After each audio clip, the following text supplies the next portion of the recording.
প্রতিদিনের চিন্তা ও প্রার্থনা। 5ই জুলাই দিনের প্রধান চিন্তা। যে যেমন ভাবে অনুপ্রাণিত হয় সে সেইভাবেই ছোট কি বড় সেবার কাজ করিতে পারে। মুখস্থ করা যায়, প্রাণ যার নদী সম, বন্যা শক্তির প্লাবনে আপ্লুত ভরপুর, বলুক সে প্রাণের কথা, অন্য সবে রহুক নীরব। যে রসনা কহে কথা আত্মরসহীন, ছড়ায় যেন সে ক্ষুধার্তের মুখপথে বিস্তর পাথর। উপদেশ।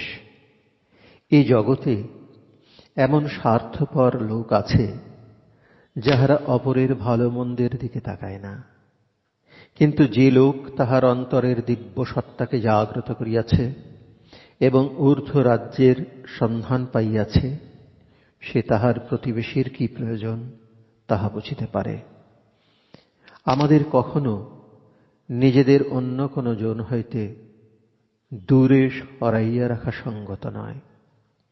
যতদিন আমরা তাহাদের সঙ্গে অন্তরের সম্পর্ক স্থাপন না করি, ততদিন আত্মীয়তার যথার্থ মর্ম বুঝি না।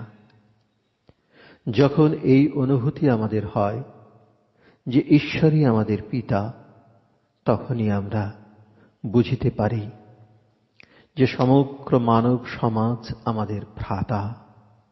যতদিন এই চেতনা না জাগে, ততদিন আমাদের সেবার কাজে স্বার্থ সিদ্ধির একটা দাগ থাকিবে। প্রার্থনা। হে সর্বপ্রেমিক, এই বিশ্বের জনক জননী, প্রার্থনার দিন অর্ঘ্য আমি তোমার দিকে তুলিয়া ধরিতেছি। আমাকে সকল ক্ষুদ্রতা ও সংকীর্ণতা হইতে মুক্ত করো। তুমি আমার সহায় হও, যেন আমি আমার সকল প্রচেষ্টা ও চিন্তা তোমার সেবায় নিয়োগ করিতে পারি।